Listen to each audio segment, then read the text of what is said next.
Good morning. Wait, I said, look, real fast, and this is for you.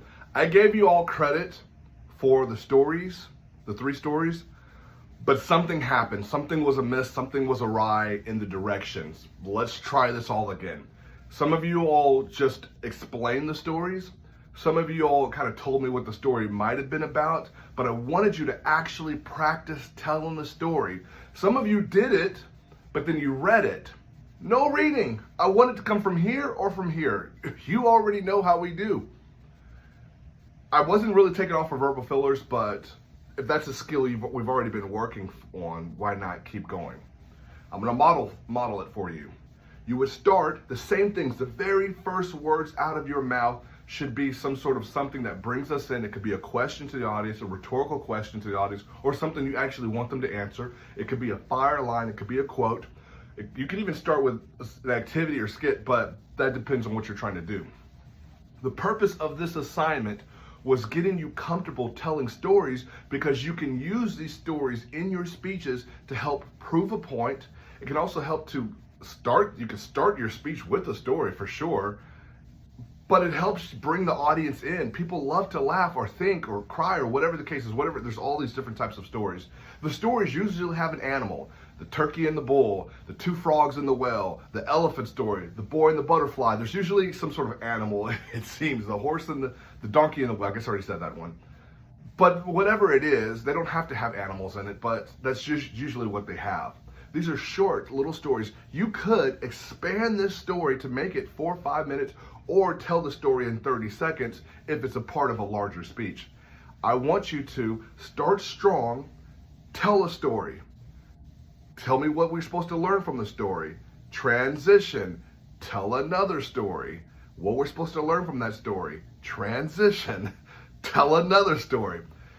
I think these stories are really powerful, and I know other people don't teach it this way, but if you can use these, you can just have these stories in your toolbox. I know probably 50 stories, and I'm always trying to learn more. Some stories I learn from you all, some stories I just hear.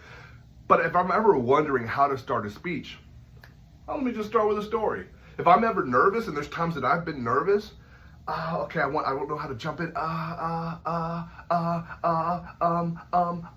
Okay, just start with a story. Okay, yeah, I'll just start with a story. And I've learned, even for me, starting with a story usually helps me kind of get in the groove if I have to speak to people I haven't seen before or whatever. But I love just starting with a story, and I wanted this for you.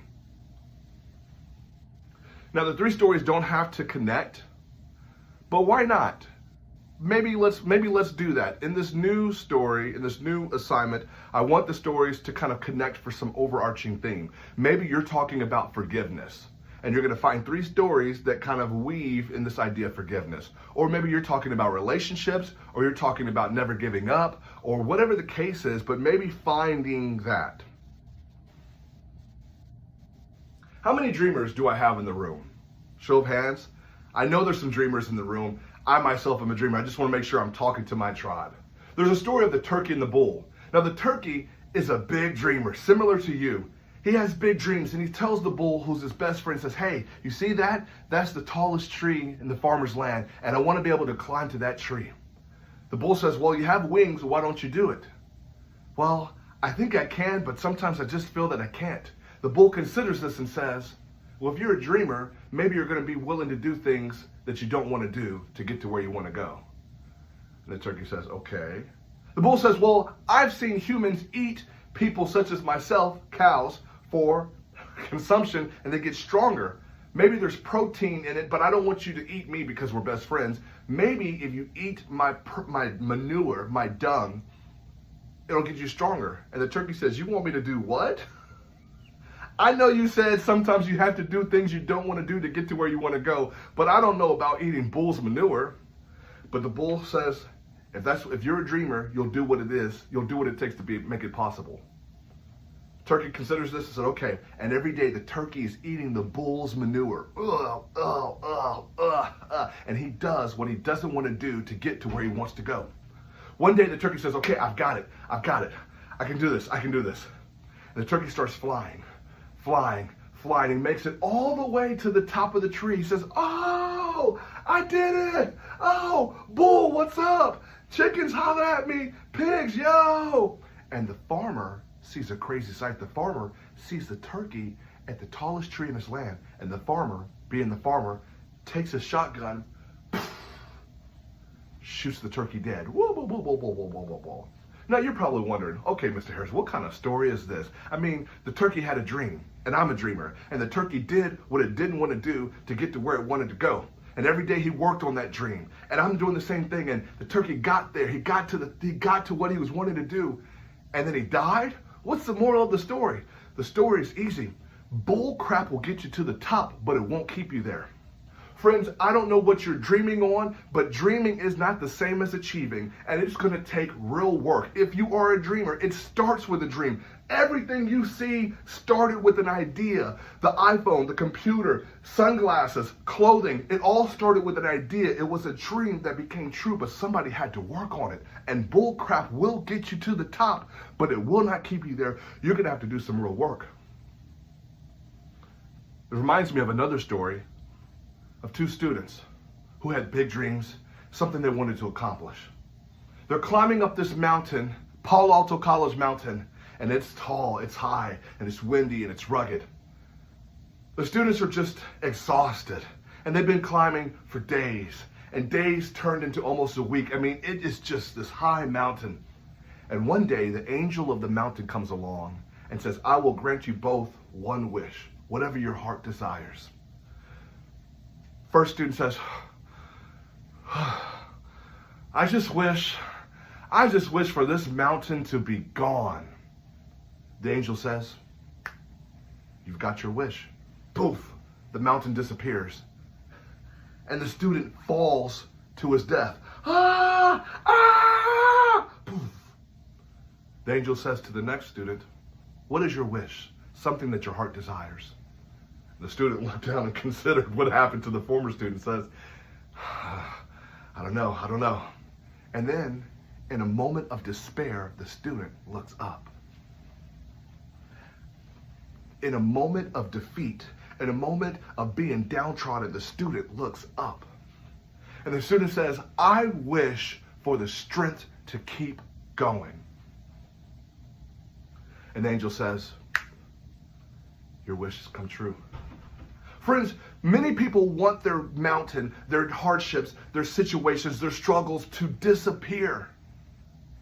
But that is not what it means to be a true dreamer. If you're really dreaming, you're saying, how can I make this thing possible? How can I be possible? Even in a storm, even in uncertainty, how can I make it still happen?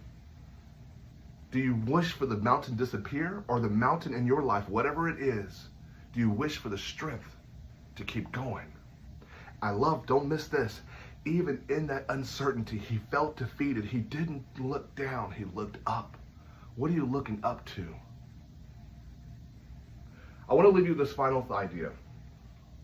There's a story of a lost farmer. He's traveling, he's just exploring the countryside, and he gets lost in the forest. And the farmer, traveler, stumbles upon an apple tree. He thinks it's very peculiar to find an apple tree in the middle of this great forest. Where did this apple tree come from? Who planted it? But he hadn't eaten in several days. He was famished. He thought nothing of it, took apples from the tree, eating apples, eat several apples. Then he goes about his way.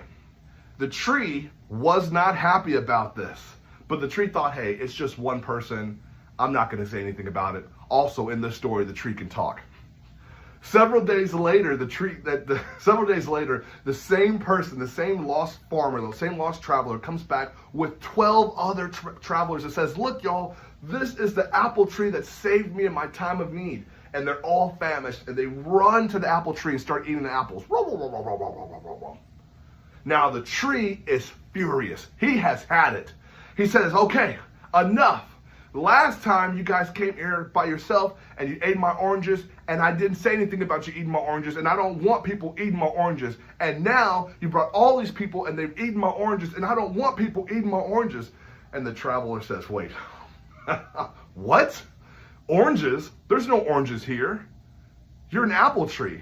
And the tree says, well, I'm trying to produce oranges. I mean, I want to produce oranges, And the travelers say, no, we know you by the fruit you bear. We looked at the fruit you produce, and that's how we know who you are. Friends, what are you producing? What are you producing in your life? Why do people come to you? That's how you'll know what you produce. If people only come to you for gossip and mess and drama, that's how you know the fruit you produce. If people come to you for inspiration and positivity and guidance, now you can look at the fruit you produce, and now that's how you know who you are. You're not a failure because you failed. You're a failure because you keep producing anxiety. You keep producing excuses. You keep producing rumors and despair and drama. That's what if you keep producing it, that's who you are, and people will know who you are based on the fruit you produce. Friends, if you are a dreamer, keep dreaming. But that dream is going to take work. That dream is going to take action. That dream is going to be a part of your assignment and says, I'm not going to look at just the assessment. I'm going to keep my eye on the assignment, and I'm going to keep climbing my mountain. And I'm going to produce success because that's what's inside. Does that make sense? Do you see, guys, do you see what we're doing here?